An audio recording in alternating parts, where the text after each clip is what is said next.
Kidlat News Updates. Mga balita ngayon, retiradong sundalo patay sa pamamaril sa Zamboanga City. Dating beauty queen at 5 babaeng Russian nasagip sa human trafficking operation sa Makati. 12 pesos per liter na fuel discount para sa mga PUJ at UV Express umarangkada na. Ako po si Cesar Sorian para ihatid ang mga nangunang balita sa buong kapuluan ngayon. Binawian na ng buhay ang isang retiradong sundalo matapos pagbabarilin habang nagmamaneho ng truck na may kargang sand at gravel sa entrada ng barangay Sibulao, Zamboanga City bandang alas 2 ng hapon noong Agosto 14. Kinilala ang biktima na si Edwin de Vinagracia. Ayon sa paunang investigasyon ng Vitali Police Station 1, binaril siya ng hindi pa nakikilalang suspect na pinaniniwala ang nakaabang sa gilid ng kalsada habang dumaraan ang kanyang sasakyan. Dinala si de Vinagracia sa ospital para sa agarang gamutan, ngunit pumanaw ito noong Sabado, Agosto 15. Patuloy namang sinusuri ng mga investigador ang mga ebidensya at pakikipag-usap sa mga posibleng saksi upang matukoy ang responsable sa pamamaril.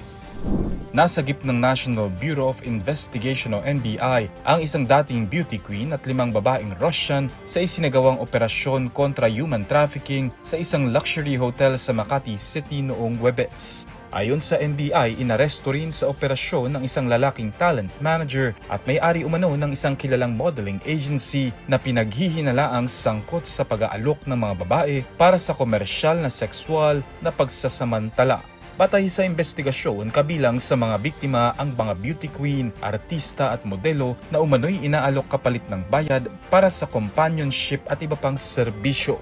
Nahuli ang suspect matapos tanggapin ng mark money sa isang entrapment operation. Nasa pangangalaga na ng Makati City Social Welfare and Development Office ang 6 na nasagip na babae habang nahaharap ang suspect sa kasong paglabag sa Expanded Anti-Trafficking in Persons Act of 2012.